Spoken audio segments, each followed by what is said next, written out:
Andrew Mitchell. 3 years ago, I stood with the wonderful Susan Pollock, the Auschwitz survivor, at the Kigali Memorial Site in Rwanda, the largest burial ground in the world. We were mourning the million who were slaughtered in a 90-day frenzy of killing and brutality in Rwanda.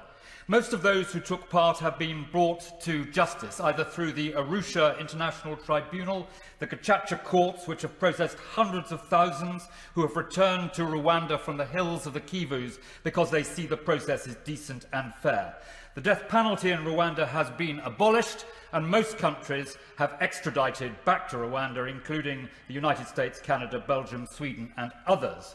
As John Adams said, Madam Deputy Speaker, facts are stubborn things. Living free in Britain today are 5 alleged Rwandan genocide perpetrators. 3 were senior government officials in the 1994 genocidal regime, and one of these was allegedly heavily involved in the notorious massacre of 45,000 Tutsis at Murambi, the worst massacre since the Second World War. On the 14th of September 2006, the British and Rwandan governments agreed a memorandum of understanding. I raised this matter first in the House on the 5th of December 2006. Extradition warrants were signed the same month. In 2015, a British district judge ruled that even though there was a prima facie case of genocide made out against these 5 individuals, sending them back to Rwanda could breach their human rights. This was upheld on appeal. The Rwandan judicial authorities have given up on British justice and extradition and requested Britain to undertake prosecution here.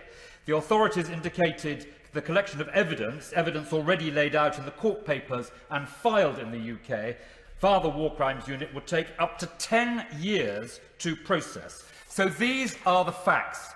Living in this country today, free and at large, now for more than 14 years, are 5 people accused of the most heinous of crimes: genocide participation, crimes against humanity. 4 out of 5 are living at the taxpayers' expense, and more than £3 million of taxpayers' money has been spent on meeting their legal fees. Is it any wonder that in Africa and in the UK too, people accuse the British establishment of hypocrisy?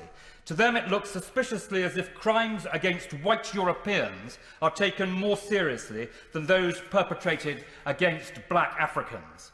I call upon all those who care about the Holocaust, genocide, justice, to take up this cause. The souls of the slaughtered Tutsis cry out for justice, but Britain has turned a deaf ear. We should all be ashamed.